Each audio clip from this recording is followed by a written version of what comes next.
네, 이어서 조금 전 개장한 미국 증시 상황 살펴보겠습니다. 현재 지금 3대 지수는 보합권에서 움직임 보여주고 있는데요.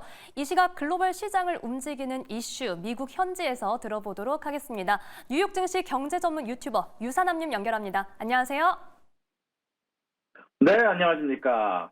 네, 안녕하세요. 오늘 유사남님 먼저 오늘 체크해야 할 이슈 일정부터 확인 부탁드립니다.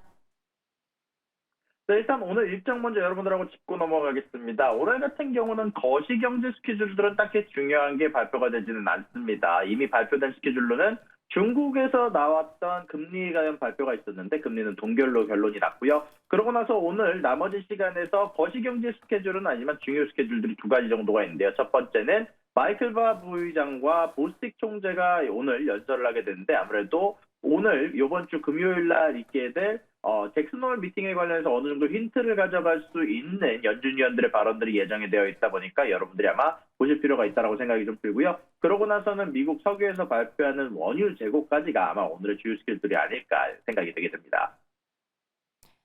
네, 이렇게 오늘 일정 짚어주셨습니다. 이어서 어제 이 시간에요. 이 이스라엘 하마스 휴전 협상 관련 이야기 짚어주셨는데 베냐민 네타냐후 이스라엘 총리는 휴전안을 수용했다는 소식이 나와 있네요.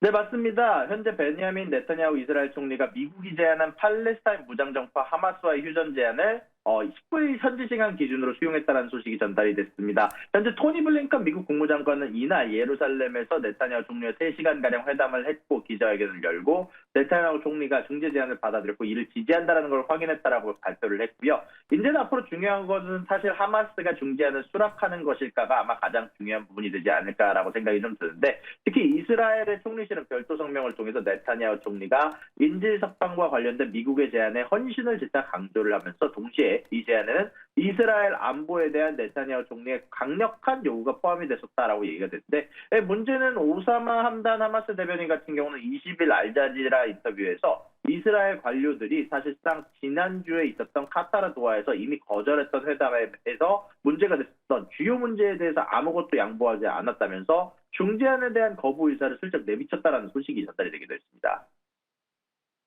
네, 이렇게 지정학적 리스크 다시 한번 점검을 해봤습니다. 이어서 이번에는 테슬라 소식 살펴보겠습니다. EU에서 이 중국산 테슬라에 대한 관세 관련 조치가 나왔는데 자세한 내용 짚어주시죠. 네, 현재 사실 중국산 전기차에 대해서 EU 쪽에서 지속적으로 관세를 기존 관세 10%에서 인상시키는 발효안을 발표를 하고 있는데요. BYD, 지리 등은 17에서 36.3%까지 추가 관세가 부과가 된다는 소식이 있었고 회원국 투표를 거쳐 11월 바로 예정인데 문제는 좋은 점은 이제 테슬라의 호재가 하나가 나왔습니다. 원래 여기에 포함되면서 테슬라는 EU에다가 중국산 전기차에 대해서 30%가 넘는 관세를 부담할 것으로 예상이 됐었는데 기존 관세 10%에서 고작 9% 상승한 19% 인상으로 마무리가 될 것 같다는 소식이 발표가 됐습니다. 그로 인해서 테슬라 같은 경우는 장전부터 현재 주가가 오르고 있고요. 물론 10%였던 관세가 19%로 올라간다는 건 부담이 됐지만 물론 예정되었던 30%보다는 훨씬 더 적은 퍼센티지다 보니까 전체적으로 테슬라 주주분들은 좋게 받아들이고 있는 것으로 보이고 있습니다. 네, 지금 관세 관련 기사 제목에서 아무래도 뭐 관세 인상이다 이렇게 나오는 부분도 있다 보니까 아무래도 투자자분들 헷갈리실 것 같은데 추가 관세가 기대했던 수준에서는 인하된 거다 이렇게 정리를 해보겠습니다. 이번에는 알래스카 항공, 하와이안 항공을 인수하는 데에 대해서 이 경쟁 당국의 승인을 받았다는 소식 전해주시죠. 맞습니다. 현재 디파트먼트 오브 저스티스에서 현재 알래스카 항공의 하와이안 항공의 인수를 승인을 했습니다. 그로 인해서 16달러에서 주가가 지지부진하는 상황에서 17.8달러까지 거의 18달러라는 인수 가격 거의 비슷한 가격까지 상승하게 됐는데요. 가장 커다란 허들로 예상이 되었던 디파트먼트 오브 저스티스의 승인이 나왔다 보니까 이런 부분들 관련해서는 거의 주주들 사이에서는 승인이 됐다라고 평가를 받는 것 같고요. 그로 인해서 현재 장 전부터 주가가 11%가량 넘게 상승하는 모습들이 관찰이 되고 있습니다.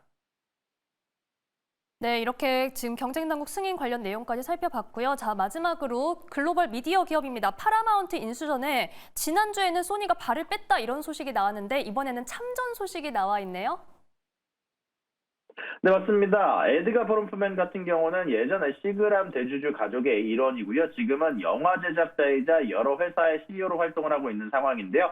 현재 이 에드가 브론프맨이 4.3빌리언 달러에 해당하는 파라마운트에 딜을 넣었다라고 여러분들 발표가 되게 되면서 전체적으로 파라마운트 주가가 나쁘지 않은 모습을 보여주고 있다는 소식이 전달이 됐습니다. 일단 에드가 브론프먼은요 4.3빌리언 달러에 해당하는 인수 소식을 인수 제안을 발표를 했고요. 물론 여기에 대해서 아직 받아들일지 말지는 현재 파라마운트에 여러 제안이 있다 보니까 지금 당장 결론이 나는 것 같지는 않지만 현재 지금 상황으로는 갑자기 주가가 이제 하락을 하긴 했는데 현재 이 소식 자체는 호재가 된다라는 소식이 애널리스트사에서 이야기가 되고 있습니다. 네, 이렇게 글로벌 미디어 기업의 소식까지 살펴봤습니다. 지금까지 미국 현지에서 뉴욕 증시 경제 전문 유튜버 유산남님과 함께했습니다. 오늘 말씀 고맙습니다. 수고하셨습니다.